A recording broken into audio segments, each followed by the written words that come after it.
നമസ്കാരം, ഭാരത് ലൈവിലേക്ക് സ്വാഗതം. മധ്യപ്രദേശിൽ കോൺഗ്രസിന്റെ തിരഞ്ഞെടുപ്പ് വാഗ്ദാനം കേട്ട് അന്തം വിട്ടിരിക്കുകയാണ് വോട്ടർമാർ.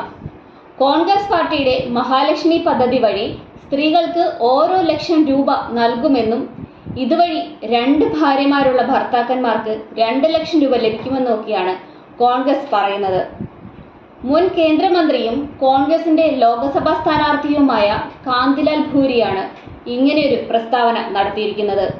ഇത് കോൺഗ്രസ് മന്ത്രിയുടെ സ്വന്തം അഭിപ്രായമല്ല.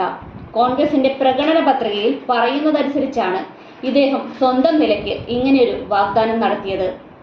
മധ്യപ്രദേശിലെ സായിലാനയിൽ നടന്ന പ്രചരണ റാലിക്കിടയിലാണ് ഇദ്ദേഹം ഇപ്രകാരം പറഞ്ഞത്. എല്ലാ സ്ത്രീകൾക്കും 1 ലക്ഷം രൂപ നൽകുമെന്ന് കോൺഗ്രസിന്റെ പ്രകടന പത്രികയിൽ ഉറപ്പു നൽകുന്നു. സ്ത്രീകളുടെ ബാങ്ക് അക്കൗണ്ടിൽ തുക നിക്ഷേപിക്കും. ഭർത്താവിന് 2 ഭാര്യമാരുണ്ടെങ്കിൽ ഇരുവരും പദ്ധതിയുടെ ഭാഗമാകും എന്നായിരുന്നു വാഗ്ദാനം. മധ്യപ്രദേശിലെ രത്ലം ലോക്സഭാ മണ്ഡലത്തിലെ കോൺഗ്രസ് സ്ഥാനാർത്ഥിയാണ് ഭൂരിയ. ഭൂരിയയ്ക്കെതിരെ നടപടി സ്വീകരിക്കണമെന്ന് BJP ആവശ്യപ്പെട്ടിട്ടുണ്ട്. പ്രസംഗം വിവാദമായതോടെ കോൺഗ്രസ് പ്രതികരണവുമായി രംഗത്തെത്തി. ഭൂരിയുടെ പ്രസ്താവന തള്ളുകയാണെന്ന് മാത്രമാണ് കോൺഗ്രസ് പ്രതികരിച്ചത്.